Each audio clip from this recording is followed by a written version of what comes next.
Hi, it's Cam with the National Potato Council. There's a constant stream of news about the U.S. trade agenda involving multiple countries, trade agreements, acronyms, and tariffs. We thought it would help to strip away some of the noise and talk about what all this means for our industry, as several of our top export markets are impacted by these trade wars.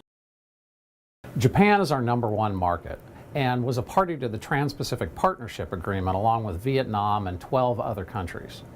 Under TPP, tariffs on U.S. potato exports would have dropped to 0. However, when the U.S. walked away from that agreement, we lost those benefits. The other TPP members did not walk away, and now they possess the tariff reductions we negotiated. Our failure to lock in TPP benefits, combined with the European Union negotiating its own agreement with Japan and Vietnam, is estimated to cost U.S. potato exports over $150 million annually in those markets. In Mexico, they've retaliated against our steel and aluminum tariffs by eliminating our 0 duties under NAFTA. Now, U.S. frozen fries enter Mexico with a 20% duty. Our competitors saw this opening and are taking full advantage.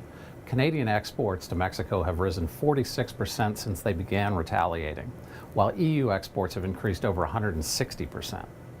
Combined, those competitors have taken over 1/3 of the previous U.S. volume of fries to Mexico. If this retaliation continues, it is estimated that over $80 million in exports will be lost. Mexico and Canada are obviously members of NAFTA, and it has been suggested that the U.S. may pull out if the new U.S.-Mexico-Canada agreement isn't approved by Congress. Should that occur, losses to U.S. potato exports to Canada would be over $140 million annually. China has obviously been a big part of the trade wars, and they have retaliated against numerous U.S. products, including potatoes. If that retaliation continues, we stand to lose over $38 million annually in exports to that country. However, NPC and a large group of congressional supporters are pushing for any solution to the overall China situation to include market access for U.S. potatoes. Should that occur, we estimate that China would immediately become a top 5 destination for U.S. potato exports. So a negative situation could become a positive if both sides can get together. Overall, general uncertainty created by the U.S. has allowed our competitors to score significant gains in all markets around the world. This past year, the EU increased exports of frozen potatoes by 23% and dehydrated potatoes by 24%, while U.S. sales were flat. If the U.S. had achieved these gains, our exports would have grown by $318 million this past year, so we lost that volume due to those actions. Adding up all these trade disputes, the U.S. potato industry is vulnerable to over $700 million annually. To correct the situation, we need to do 3 things.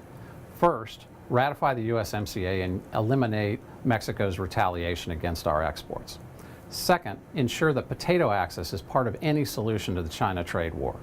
And third, find a way for the U.S. to lock in the benefits from TPP in any viable agreement.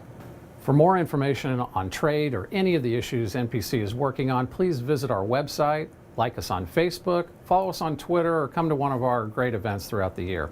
We hope this has been helpful. Thanks very much for watching.